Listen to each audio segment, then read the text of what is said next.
Bonjour, bienvenue dans l'atelier de la fabrique éthique. Aujourd'hui, je vous montre à fabriquer un petit porte-monnaie, donc un projet facile pour l'être cher, juste à temps pour la fête des pères.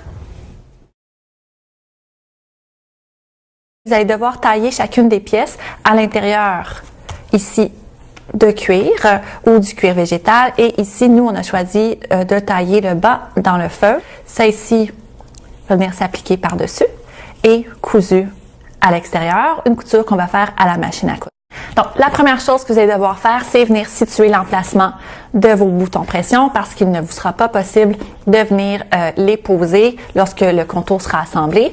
Nous, ici, on a un poinçon, donc on va simplement venir faire une petite perforation ici et ici.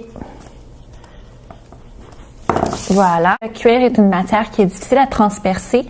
Je vous conseille de venir positionner le bouton pression en place, la partie femelle avec les petites griffes contre le cuir et de venir appuyer un peu. Ça va laisser des marques sur votre cuir et vous allez pouvoir venir faire des plus grosses incisions, ce qui va vous permettre de faire transpercer les griffes plus facilement sur l'envers de votre cuir. Et je vais maintenant replacer les petites dents à l'intérieur. De l'autre côté, je vais m'assurer de vraiment bien venir appuyer entre les dents pour m'assurer de voir les petites griffes de métal. Par la suite, je vais positionner la section du dessous, donc celle qui va aller contre les griffes, par le petit repli ici que vous allez trouver. En fait, c'est avec la pression, les petites griffes ici vont venir se replier et s'insérer au petit rebord, la petite cavité. Et je vais le tenir vraiment bien en place. Prendre mon outil et venir comme ça, appuyer bien fort. Et je suggère de venir pivoter autour comme ça pour vous assurer de vraiment bien replier toutes les petites griffes. Donc voilà, ici, j'ai mon premier bouton pression de poser. Je vais faire la même chose avec l'autre côté. Donc, la partie avec les petites griffes au-dessous. Comme ça.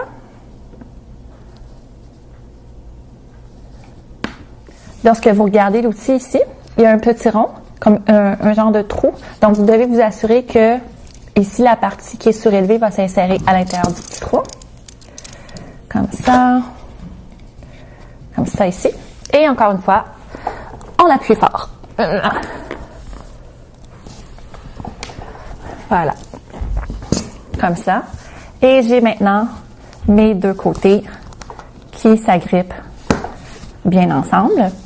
Je peux venir replier mon projet comme ça. Et maintenant, on va coudre le pourtour de la pièce. Je vous conseille de placer ici des petites pinces et non des épingles parce qu'on ne veut pas venir abîmer notre cuir. Donc, des petites pinces comme celle-là. Voilà. Et maintenant, il reste à faire une couture sur le pourtour de la petite pochette.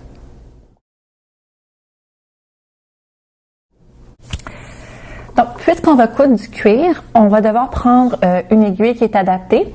Il existe des aiguilles spécifiquement pour le cuir, donc nous, c'est ce qu'on va utiliser. Et la taille qu'on va utiliser, c'est celle-ci, 90-14. On va aussi utiliser un fil spécial qui est un fil à surpiqûre qu'on utiliserait pour venir assembler du denim. Donc, je vais aller enfiler ma machine et on débute. Et ce serait une bonne idée de faire un petit test sur des retailles avant de venir le faire directement sur le projet, juste pour vous assurer que votre machine est bien ajustée et qu'elle est suffisamment puissante pour passer à travers du cuir. Donc, quand vous faites des coutures sur du cuir, vous devez allonger un peu le point. Le danger ici, c'est que le point serait tellement serré que le cuir pourrait briser, tandis que ici, la longueur de point est plus près de 3, ce qui permet suffisamment d'espace entre les points pour demeurer vraiment solide. Il se peut aussi que vous ayez besoin de mettre un pied téflon, qui est un pied en plastique, qui aide à glisser sur la surface du cuir. Nous, dans ce cas-ci, puisqu'on va coudre sur le côté qui est en feutre, ce ne sera pas nécessaire, mais vous pouvez faire votre petit test pour vous assurer que c'est le cas.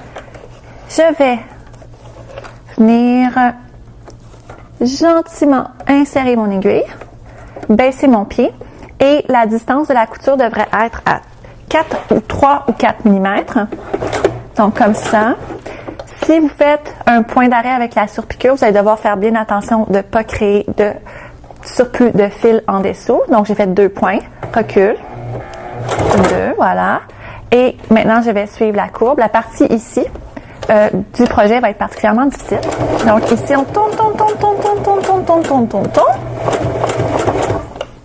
Je peux enlever ça ici.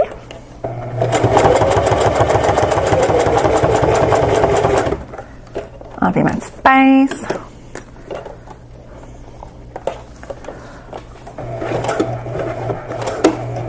Des fois, lorsque je fais des ronds, je vais appuyer sur la pédale et je vais mettre ma main aussi sur le volant en même temps pour pouvoir mieux maîtriser mon mouvement. Donc ici, comme ça, comme ça, comme ça, comme ça.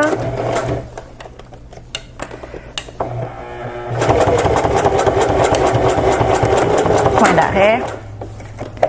Et voilà, ma couture est complétée. Et voilà, vous avez maintenant votre petite porte-carte qui peut accommoder au moins une quinzaine de cartes. Voilà, c'est terminé. Pour ceux et celles qui ont réussi à compléter le projet à la maison, on vous invite à partager le résultat avec nous sur les médias sociaux, soit sur Instagram @lafabriqueéthique, aussi où vous trouverez les adresses un peu plus bas. Si vous n'avez pas réussi à compléter à la maison, vous n'avez pas de machine, vous êtes à Montréal, on vous invite à nous visiter à l'atelier Sew House. José, mon fidèle bras droit, vous montrera comment le fabriquer et vous aurez aussi accès aux matériaux et aux patrons dont vous allez avoir besoin.